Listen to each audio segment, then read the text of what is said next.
This is your reminder to take your nervous system seriously. You are likely on a healing journey. You are likely a spiritual person. Likely you've been to therapy too. And some combination of that has landed you here in the middle of the Kundalini Yoga universe. Hi everybody, my name is Salimah, yoga therapist. Here's what I want to tell you. Your body is always trying to keep you safe. That is its number one priority. The number one priority of your nervous system is keep this individual alive. And the way that your body does that is by slowing down your heart rate, picking up your heart rate, changing your breathing patterns, making you mobilized to move or making you mobilized to stay. All of those things are happening in the body. So, if you've gone to therapy and you found it was helpful to talk things through, but you couldn't quite make a change as a result of that, I have news for you. That's because a big part of your learning needs to come from the body. Okay? In some ways, it's very simple. If it happened to the body and we make a shift in the body, everything else can change. Okay? So that's what I want to share with you today. There are 4 different ways that our nervous system responds to a threat or a distress signal. And there are 4 things that you can do once you are alerted to the fact that that's what's happening. Okay, so stay with me. This is going to be a working model where we talk about one particular response. I give you a couple of different ways where you can work with your body to move through it, and I'll cover all of them. So 4 different ways. And this is information that's helpful if your partner responds in a way that's different from yours, your kids do something different, then you have a whole basket of different ways that you can help each of them work a little bit more in the style that's helpful for them and allows you also to feel regulated, feel steady and grounded. Scratch the word regulated. In response to external threats, we have 4 different responses. You probably heard them. Say them with me. Fight, flight, freeze, fawn. Fight, flight, freeze, fawn. 4 Fs.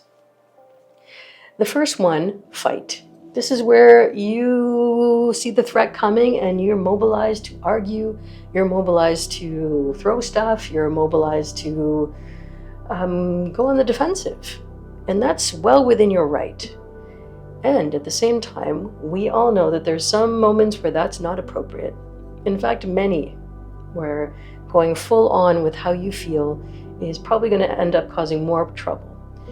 And at the same time, while that's natural, we want to have ways that help us to diffuse that level of threat so that you can come back into your conscious mind. So this is what happens when your nervous system gets flooded. Then we react without thinking. If we can slow that process down even just a little, we can come back to our conscious thinking mind, our cognitive brain, and we can think through, what's the outcome if I do this? Maybe I want to do something else, right? Okay, so if you find yourself in fight mode, here's what I recommend. Take your hands like this, bring your thumb underneath your baby finger and squeeze, tense, and hold. Maybe give it 5 or 6 seconds and let it go. Exhale.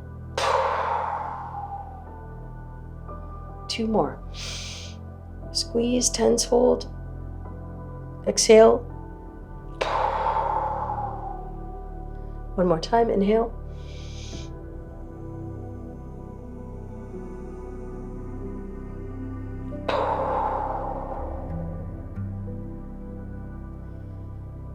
Good. And immediately you're going to find a shift. I did. I didn't even feel like fighting, and I felt the shift. So this is a really good way to diffuse whatever's going on and allow yourself a little bit of grace before you say the thing or do the thing or what the thing escalates, okay? So that is your first remedy for a fight response. Now, a little word, if you want to teach your kids, it's a really good idea to do that. And it's always a good idea to do it outside the heat of the moment. So in other words, when your child is really upset and angry about something, is not the time to teach them. The time to teach is in quiet moments, bedtime moments, it's sitting in the car and you're just talking about stuff, that's a good time to do it. But not in the heat of the moment. It's very difficult for them to learn when they're in that highly engaged place. Okay, so that's your fight response. The second one is your flight response. I'm out of here. This is unsafe. I need to get the heck out of here. And again, very respectful. You've seen the harm coming, and the best thing you want to do, the best decision your body can make is, let's go, let's get out of here. Here's a little technique to help you with that. And that is simply to feel your feet on the ground. You can't see my feet right now, but I'm tapping my toes on the floor. I'm reminding myself that I am right here. And whatever is in front of me, whatever my body is reacting to, doesn't negate how I felt in the past, and it doesn't mean that I have to do anything differently right now. And maybe, just maybe, this is a whole new take on holding your ground, holding your space, holding space for yourself and whoever it is that you're in conflict with. The third one is in your freeze response. Now, a freeze response sounds just like what it is. Everything has gone into slow mode. Heart rate is down, breathing is slow, it's become shallow, and the best thing you can do is just, in some cases, lie there, in some cases, sit there. So here what we want to do is a small activation. I'll give you two options. One is to quicken your breath. 2 sniffs, pow. You can increase it. That was 3. You can increase it.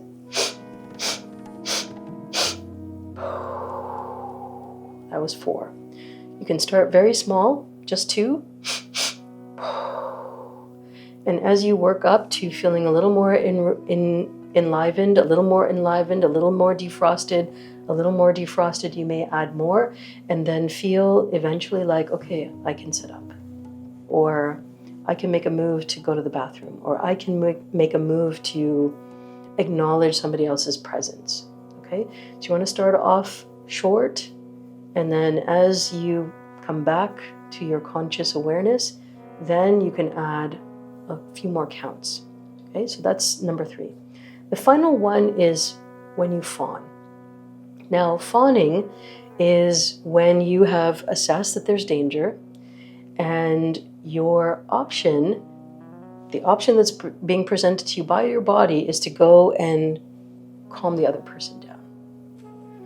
And that is to, okay, are you okay? Maybe your voice gets a little higher. Maybe you go in with a cuddly kind of idea. Hey, would you like a glass of water? Or can I get you something? Kind of diffusing the situation by fawning. F-A-W-N, fawning. And here is almost the opposite of freeze. What you want to do is stand still. Do nothing. Assess. Look at what's happening. Make eye contact if you can, if that's safe. And as you do that, ask yourself, what is mine to fix?